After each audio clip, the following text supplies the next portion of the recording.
Dua negara yang dulunya sahabat paling karib, sekarang saling mengirim rudal dan menghapus nama pemimpin tertinggi dari peta. Apakah ini cuma soal nuklir? Atau ada dendam yang terkubur jauh di bawah padang pasir sejak 70 tahun lalu? Hai penjelajah waktu, selamat datang di Labirin Sejarah, tempat di mana masa lalu tidak pernah benar-benar berlalu. Bersiaplah untuk menyusuri lorong-lorong waktu dan menemukan cerita-cerita yang tersembunyi di balik tirai sejarah. Sebuah wilayah yang sangat luas dan strategis, tapi sayangnya harus terjepit di antara ambisi dua raksasa dunia. Sejak abad ke-19, Iran udah jadi papan catur utama dalam persaingan yang disebut sebagai Great Game antara Kekaisaran Inggris dan Rusia. Inggris terus mengincar pengaruh dari arah selatan yaitu Teluk Persia, sementara Rusia menekan dari utara. Saking parahnya, diplomat Inggris George Curzon pada tahun 1892 sampai bilang kalau Iran itu cuma bidak di papan catur dalam permainan buat menguasai dunia. Dinasti Qajar yang waktu itu berkuasa nggak punya pilihan banyak karena posisi mereka yang terjepit di antara dua kekuatan imperialis ini. Hingga tahun 1925, Iran dipimpin oleh dinasti Qajar. Tapi kondisi negaranya waktu itu benar-benar lagi di titik nadir. Secara militer dan ekonomi, Iran dianggap sebagai salah satu negara paling miskin dan lemah di dunia karena manajemen pemerintahan yang buruk banget. Karena butuh uang buat gaya hidup mewah atau sekedar jalan-jalan ke Eropa, Raja-Raja Qajar seringkali menjual kekayaan negara lewat konsensi atau kontrak eksklusif ke perusahaan asing. Misalnya, kontrak buat bangun jalan, pabrik, sampai eksploitasi sumber daya alam, semua diserahkan ke pihak luar. Titik balik paling krusial terjadi pada 26 Mei 1908 waktu ahli geologi Inggris akhirnya menemukan minyak di kedalaman 360 meter di wilayah Iran. Penemuan ini langsung mengubah nasib Iran selamanya. Tapi bukan dalam artian yang manis, karena minyak ini langsung jadi rebutan gila-gilaan kekuatan barat. Inggris lewat perusahaan Anglo-Persian Oil Company atau APOC memonopoli industri ini dengan kontrak yang sangat gak adil, di mana Iran cuma kebagian jatah kecil banget yaitu sekitar 16% dari keuntungan bersih. Itu pun angkanya dimanipulasi. Melihat negaranya diobok-obok asing, rakyat Iran gak tinggal diam dan terjadilah revolusi konstitusional Persia pada tahun 1906 untuk membatasi kekuasaan absolut raja dan membentuk parlemen.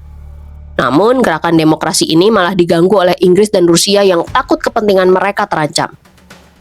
Ketidakpuasan rakyat terhadap lemahnya dinasti Qajar ini akhirnya memuncak pada tahun 1921 melalui kudeta militer yang katanya sih didukung Inggris yang memunculkan sosok jenderal tangguh yaitu Reza Khan.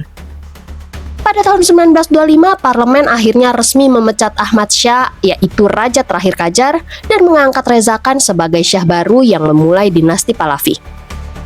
Reza Shah ini punya visi buat memodernisasi Iran secara kilat biar nggak dianggap remeh lagi sama Barat. Tapi caranya sangat keras dan otoriter. Inilah masa di mana Iran mulai mencoba berdiri di kaki sendiri sebelum akhirnya kembali terjebak dalam pusaran kepentingan Amerika Serikat beberapa dekade kemudian. Di awal abad ke-20, rakyat Iran itu udah muak banget sama Inggris dan Rusia yang hobinya menjajah dan intervensi. Nah, tiba-tiba muncul Amerika Serikat. Waktu itu Amerika dipandang sebagai kekuatan bersih karena mereka nggak punya sejarah kolonialisme di Persia. Rakyat Iran melihat Amerika sebagai kekuatan ketiga, yaitu sebuah alternatif netral yang bisa membantu mereka lepas dari cengkraman kuku-kuku tajam Inggris dan Rusia. Saking percayanya sama Amerika, parlemen Iran di tahun 1911 sampai mengundang Morgan Shuster, yaitu pakar keuangan AS buat jadi bendahara umum mereka. Ditugasin buat beresin kas negara yang berantakan. Shuster ini sangat vokal mendukung kemandirian Iran sampai-sampai dia dibenci Inggris dan Rusia. Gak cuma Shuster, ada juga Arthur Mills-Pauk yang dikirim tahun 1923 buat bantu reformasi administrasi biar Iran gak bokek terus. Di mata orang Iran waktu itu, Amerika itu kayak konsultan yang tulus membantu dan bukan penjajah yang mau ngerampok minyak. Di tengah hubungan yang lagi manis-manisnya ini, peta politik Iran berubah. Dinasti Qajar yang lemah akhirnya runtuh dan digantikan oleh Reza Shah Pahlavi di tahun 1925. Reza Shah punya ambisi besar buat memodernisasi Iran lewat pembangunan jalan kereta api dan pendidikan sekuler. Tapi pas Perang Dunia II meletus, posisinya jadi terjepit. Karena dia dianggap main mata sama Jerman, Inggris dan Soviet akhirnya menginvasi Iran tahun 1941 dan memaksa Reza Shah turun dari tahta. Sebagai penggantinya, putranya yang masih muda yaitu Mohammad Reza Pahlavi diangkat sebagai syah baru. Nah, setelah Perang Dunia II selesai, hubungan Iran-AS malah makin lengket. Kenapa? Karena Amerika berperan jadi pahlawan yang melobi Uni Soviet supaya menarik pasukannya dari wilayah utara Iran. Amerika bahkan ngasih bantuan ekonomi, militer, dan teknisi dalam jumlah besar. Bayangin, di era ini Iran adalah sekutu emas AS di Timur Tengah buat nahan pengaruh komunisme Uni Soviet. Sampai awal 1950-an, kalau kalian nanya ke orang Teheran tentang Amerika, mereka bakal jawab kalau Paman Sam itu sahabat terbaik. Amerika membantu Iran bangun ekonomi modern, militer kuat, bahkan membidani program nuklir sipil pertama Iran lewat inisiatif Atoms for Peace di tahun 1957, di mana AS ngasih reaktor nuklir dan uranium buat bahan bakarnya. Di tahun 1951, rakyat Iran memilih seorang pria bernama Mohammad Mossadegh sebagai Perdana Menteri mereka. Dia adalah sosok nasionalis yang dicintai karena punya nyali yang besar. Masalahnya dimulai ketika Mossadegh berani menasionalisasi industri minyak Iran. Selama berpuluh-puluh tahun, minyak Iran dikuasai perusahaan Inggris yaitu AIOC yang sekarang kita kenal sebagai BP. Dengan pembagian keuntungan yang sangat gak adil, bahkan Inggris gak mau Iran melihat laporan keuangannya sendiri. Mossadegh bilang, cukup, minyak ini buat kesejahteraan rakyat Iran, bukan buat memperkaya penjajah. Inggris jelas pusing karena kehilangan sumber duit raksasanya. Mereka sempat mau menyerbu Iran pakai militer, tapi dilarang sama Presiden AS waktu itu, yaitu Harry Truman yang masih mau main halus lewat jalur diplomasi. Tapi begitu Dwight D. Eisenhower jadi Presiden AS di tahun 1953, strategi berubah total. Inggris pun pinter jualan ke Amerika.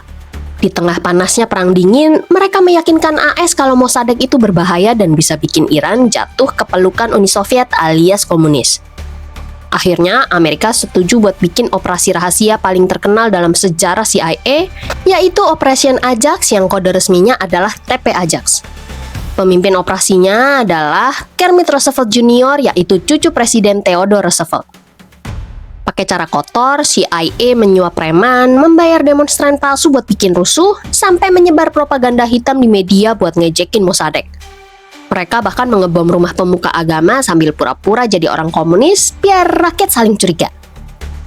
Alhasil Mossadegh digulingkan pada 19 Agustus tahun 1953. Dia ditangkap, diadili, dan menghabiskan sisa hidupnya di bawah tahanan rumah sampai wafat di tahun 1967. Sebagai gantinya, Syah Mohammad Reza Pahlavi dibawa balik ke tahta dengan kekuasaan absolut. Bagi AS, ini adalah kemenangan besar melawan komunisme. Tapi bagi rakyat Iran, ini adalah pembunuhan terhadap demokrasi mereka yang baru aja mau mekar. Selama puluhan tahun, keterlibatan CIA ini cuma jadi rahasia umum. Tapi, pada Agustus tahun 2013, bertepatan dengan peringatan 60 tahun kejadian itu, Amerika lewat dokumen deklasifikasi CIA resmi mengakui kalau merekalah otak di balik kudeta tersebut. Dokumen itu menyebutkan kalau kudeta ini dilakukan atas arahan CIA sebagai tindakan kebijakan luar negeri AS di level tertinggi. Jadi, ini bukan teori konspirasi, tapi fakta sejarah yang sudah diakui oleh pelakunya sendiri. Kejadian tahun 1953 ini menjadi trauma kolektif bagi bangsa Iran. Mereka belajar satu hal pahit. Amerika yang dulu mereka anggap paman Sam baik, ternyata nggak ragu buat menghancurkan pemerintahan Syah demi kepentingan minyak dan geopolitik. Dalam Perang Dingin, Iran diubah menjadi pilar utama kebijakan luar negeri AS untuk membendung pengaruh Uni Soviet di kawasan Teluk yang kaya minyak. Bayangin, saking percayanya Presiden Richard Nixon bahkan mengizinkan Syah membeli sistem senjata non-nuklir apapun yang dia inginkan dari Amerika. Kemesraan ini berwujud tumpukan besi tua canggih. Antara tahun 1972 sampai 1977 aja, Syah udah memborong senjata senilai lebih dari 16 miliar dolar dari Amerika Serikat. Militer Iran pun menjadi salah satu yang terkuat di dunia, lengkap dengan jet tempur F-14 Tomcat yang kala itu hanya dimiliki oleh AS dan Iran aja. Bahkan ada sekitar 25.000 teknisi Amerika yang menetap di Iran cuma untuk merawat peralatan perang ini. Pada tahun 1957, di bawah program Atoms for Peace milik Presiden Dwight D. Eisenhower, AS membantu Iran membangun reaktor riset nuklir pertamanya di Universitas Teheran. Amerika bahkan menyuplai bahan bakar uranium yang diperkaya untuk reaktor tersebut. Jadi, sangat ironis kalau kita melihat bagaimana AS berusaha keras menghancurkan fasilitas yang sama di tahun 2026. Tapi di balik gemerlap kemajuan, ada sisi gelap bernama SAVAK. Ini adalah organisasi intelijen dan polisi rahasia Iran yang dibentuk tahun 1957 dengan bantuan pelatihan dari CIA dan Israel. SAVAK bertugas membungkam siapapun yang berani mengkritik Shah. Penjara-penjara penuh, penyiksaan merajalela, dan ketakutan menyebar di seluruh negeri. Rakyat mulai merasa bahwa Shah bukan lagi pemimpin mereka, melainkan boneka barat yang memerintah dengan kekejaman. Untuk memodernisasi negara secara kilat, Shah bahkan meluncurkan Revolusi Putih pada tahun 1963. Program ini meliputi reformasi tanah, hak pilih bagi perempuan, hingga westernisasi budaya yang sangat agresif. Namun, modernisasi gaya barat ini dianggap menghina nilai-nilai tradisional dan agama. Rakyat miskin ngerasa terpinggirkan oleh inflasi, sementara kaum ulama merasa kekuasaan mereka dipangkas habis-habisan. Di tengah kegelisahan rakyat, muncul satu suara paling berani dan vokal. Ayatollah Ruhollah Khomeini. Dia terang-terangan menyebut Shah sebagai manusia malang yang celaka dan boneka Amerika Israel. Akibat protes kerasnya terhadap UU yang memberikan kekebalan hukum bagi militer AS di Iran, Khomeini akhirnya ditangkap dan dibuang ke pengasingan selama 14 tahun. Tapi dari pengasingannya di Paris, suara Khomeini justru makin bergema di telinga rakyat Iran yang sudah muak. Memasuki Januari 1979, kondisi Iran udah nggak terkendali karena protes massa yang menuntut turunnya Shah Muhammad Reza Pahlavi. Pada 16 Januari 1979, sang Shah akhirnya terbang meninggalkan Iran untuk selamanya dengan alasan mencari perawatan kanker di Amerika Serikat. Di Washington, Presiden Jimmy Carter sebenarnya sangat bimbang. Satu sisi dia ingin mendukung sekutu lamanya, tapi di sisi lain intelijen AS udah memberi kode bahwa kekuasaan Shah udah tamat. Nah, di saat Ayatollah Khomeini masih di pengasingannya di Paris, ternyata terjadi komunikasi bawah tanah antara timnya dengan pejabat Gedung Putih. Dokumen CIA yang dideklasifikasi menunjukkan bahwa Khomeini mengirim pesan manis pada Carter pada 27 Januari 1979. Dia meyakinkan Amerika dengan kalimat, "Kalian akan lihat bahwa kami nggak punya kebencian khusus pada orang Amerika." Dan berjanji kalau Iran baru akan tetap menjual minyak ke Barat. Kenapa Khomeini mengirim pesan itu? Karena dia takut militer Iran yang waktu itu sangat kuat dan pro-AS bakal melakukan kudeta balik untuk menyelamatkan monarki. Khomeini meminta Amerika membujuk para jenderal Iran agar mundur dan membiarkan dia pulang. Carter pun termakan strategi ini. Dia mengirim Jenderal Robert Huizer ke Teheran untuk menahan para jenderal Iran agar nggak melancarkan serangan militer terhadap pendukung Khomeini. Amerika berharap transisi ini berjalan tertib supaya Iran nggak jatuh ke pelukan Uni Soviet. Strategi itu berhasil. Militer Iran akhirnya menyatakan netral dan secara de facto berarti mereka menyerah. Pada 1 Februari 1979, Khomeini mendarat di Teheran dan disambut oleh jutaan orang yang histeris. Begitu memegang kekuasaan absolut, semua janji manis di Paris tadi langsung menguap. Retorika Khomeini berubah total 180 derajat. Amerika Serikat yang baru aja membantunya memuluskan kepulangan langsung dicap sebagai setan besar atau The Great Satan. Revolusi ini secara resmi mengubah Iran dari monarki pro-barat menjadi republik Islam yang anti-barat. Amerika yang tadinya menganggap Iran sebagai pulau stabilitas di Timur Tengah tiba-tiba harus menghadapi kenyataan pahit kalau mereka kehilangan sekutu terkuatnya hanya dalam hitungan hari. Luka ini menjadi makin parah karena rakyat Iran merasa berhak marah atas campur tangan AS selama era Shah. Semuanya meledak pada 4 November tahun 1979. Sekelompok mahasiswa radikal yang menamakan diri mereka pengikut garis Imam Khomeini menyerbu kedutaan besar Amerika Serikat di Teheran. Mereka nekat dan terobsesi dengan memori kudeta tahun 1953. Mereka takut Amerika lagi nyiapin rencana rahasia buat balikin sang Shah ke tahta lewat bantuan CIA, apalagi setelah tahu sang Shah diizinkan masuk ke AS buat berobat kanker. Bagi para demonstran, kedutaan itu bukan kantor diplomatik, tapi sarang mata-mata. Nggak tanggung-tanggung, ada 52 warga Amerika yang ditahan dan dijadikan sandera. Selama 444 hari, dunia disuguhi pemandangan mata diplomat yang ditutup kain dan tangan yang terikat. Setiap malam di berita televisi Amerika, krisis ini disiarkan terus-menerus, bikin rakyat AS merasa dihina di depan mata global. Ayatollah Khomeini sendiri memberkati aksi ini dan menyebutnya sebagai revolusi kedua, yaitu sebuah cara efektif buat nendang kaum moderat dari pemerintahan dan mengonsolidasi kekuasaan ulama. Presiden Jimmy Carter akhirnya mutusin buat kirim tim elit militer dalam misi penyelamatan rahasia bernama Operation Eagle Claw pada April 1980. Tapi alam sepertinya nggak berpihak pada Amerika. Di tengah gurun pasir Iran yang ganas, helikopter mereka tabrakan. 8 tentara AS tewas dan misi itu gagal total sebelum sempat ketemu sandera. Kejadian ini benar-benar menghancurkan martabat militer Amerika dan jadi paku terakhir di peti mati karir politik Carter yang akhirnya kalah di pemilu berikutnya.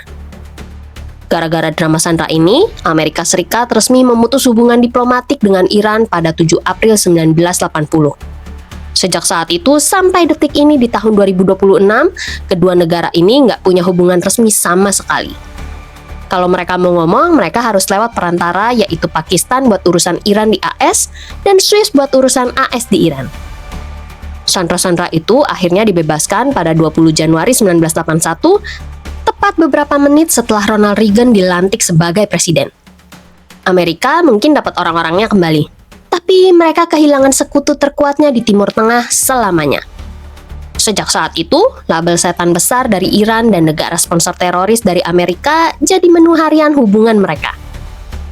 Begitu masuk tahun 1980, Iran diserbu oleh tetangganya yaitu Irak yang dipimpin oleh Saddam Hussein.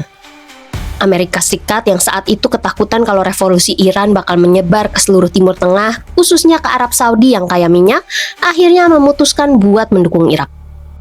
Meskipun secara resmi Amerika bilang netral, faktanya di lapangan mereka ngasih bantuan ekonomi miliaran dolar, berbagai data intelijen medan perang, sampai ngasih pelatihan militer buat pasukan Saddam. Bahkan demi mempermudah aliran teknologi dan peralatan ke Irak, Amerika resmi menghapus Irak dari daftar negara sponsor teroris pada tahun 1982. Presiden Ronald Reagan waktu itu punya prinsip simpel tapi ngeri. Kemenangan Iran adalah sesuatu yang nggak bisa diterima. Nah, di tengah perang berdarah ini terjadilah skandal Iran-Contra. Jadi, Amerika secara terbuka mendukung Irak, tapi diam-diam beberapa pejabat tinggi di pemerintahan Reagan malah menjual senjata ke Iran lewat perantara Israel. Mereka berharap Iran bisa bantu melobi kelompok militer di Lebanon buat ngebebasin sandera Amerika yang ditahan di sana. Yang bikin makin gila, duit hasil jualan senjata ke Iran itu dipakai secara ilegal buat mendanai kelompok gerilyawan kontra yang mau gulingkan pemerintahan sosialis di Nicaragua. Skandal ini jadi tamparan keras buat kredibilitas Amerika di mata dunia internasional begitu terbongkar di tahun 1986. Puncak dari ketegangan di dekade ini terjadi pada 3 Juli 1988. Di tengah panasnya situasi di Teluk Persia, kapal perang Amerika USS Vincennes menembak jatuh pesawat komersial Iran Air Flight 655 yang lagi terbang dari Teheran menuju ke Dubai. 290 orang tewas, termasuk 66 anak-anak dan 16 kru pesawat. Amerika awalnya berkilah kalau kru kapal salah sangka dan mengira pesawat sipil itu adalah jet tempur F-14 Iran yang mau menyerang mereka. Tapi bagi rakyat Iran, ini adalah pembantaian sengaja yang nggak punya alasan logis karena pesawat itu terbang di jalur sipil yang sah. Trauma ini makin dalam karena Amerika nggak pernah mengeluarkan permintaan maaf resmi atas kejadian itu. Meskipun di tahun 1996 Amerika akhirnya setuju membayar ganti rugi sebesar 131,8 juta dolar kepada keluarga korban, mereka tetap nggak mau mengakui kesalahan atau tanggung jawab hukum secara penuh. Tahun 1997, seorang tokoh reformis bernama Muhammad Khatami terpilih jadi presiden Iran. Khatami punya ide yang sangat segar. Dia menyerukan dialog antar peradaban. Dia bahkan mengutip pemikiran Alexei de Tocqueville tentang kebebasan buat menarik simpati Amerika. Respon Amerika di bawah Bill Clinton sempat positif. Mereka mengakhiri embargo karpet dan kacang pistasio, bahkan sekretaris negara Madeleine Albright secara terbuka mengakui kalau kebijakan AS di masa lalu terhadap Iran itu berpandangan sempit. Pasca serangan 11 September 2001, Iran sebenarnya sempat menunjukkan simpati dan bantuan tak terduga kepada Amerika. Mereka berbagi intelijen dan membantu AS menumbangkan Taliban di Afghanistan melalui diplomasi di Perjanjian Bonn. Tapi kemesraan ini cuma seumur jagung karena adanya perbedaan pandangan di dalam pemerintahan George W. Bush. Titik balik paling fatal terjadi dalam pidato State of the Union Presiden George W. Bush tahun 2002. Bush melabeli Iran, Irak, dan Korea Utara sebagai poros kejahatan, alias Axis of Evil. Amerika menuduh Iran mengejar senjata pemusnah massal dan mengekspor terorisme. Pidato ini bikin rakyat Iran tersinggung berat dan langsung menghentikan semua diskusi rahasia dengan AS soal Al-Qaeda dan Taliban. Di tengah ketegangan ini, muncul satu nama yang dipantau intelijen Barat, Qasem Soleimani.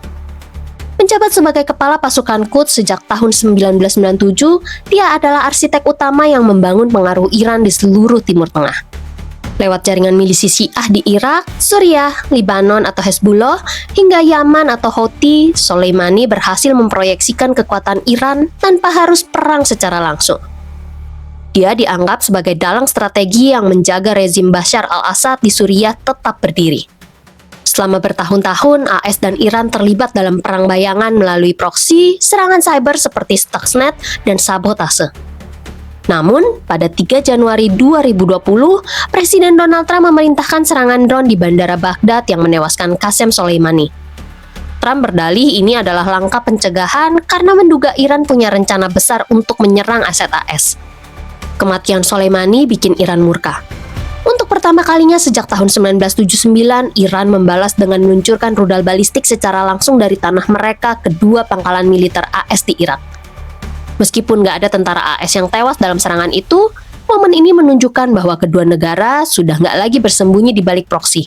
Mereka udah berada di ambang perang terbuka yang sangat nyata. Kenapa sih Amerika kayaknya terobsesi banget buat menguasai atau seenggaknya bikin Iran bertekuk lutut? Iran punya posisi geografis yang sangat strategis karena mereka menjaga Selat Hormuz. Sekitar 31% dari seluruh perdagangan minyak laut dunia lewat sini setiap harinya dan itu setara dengan 13 juta barel minyak per hari.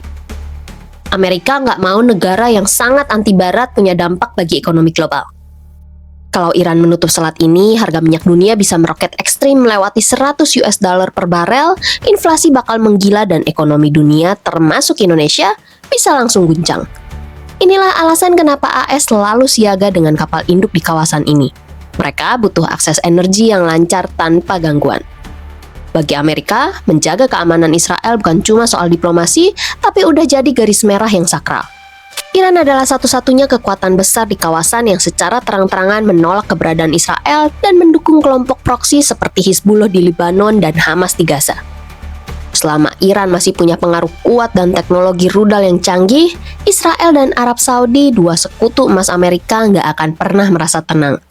Itulah kenapa Amerika mati-matian mau memangkas sayap-sayap pengaruh militer Iran lewat milisi pro-Iran agar dominasi sekutu-sekutunya tetap aman.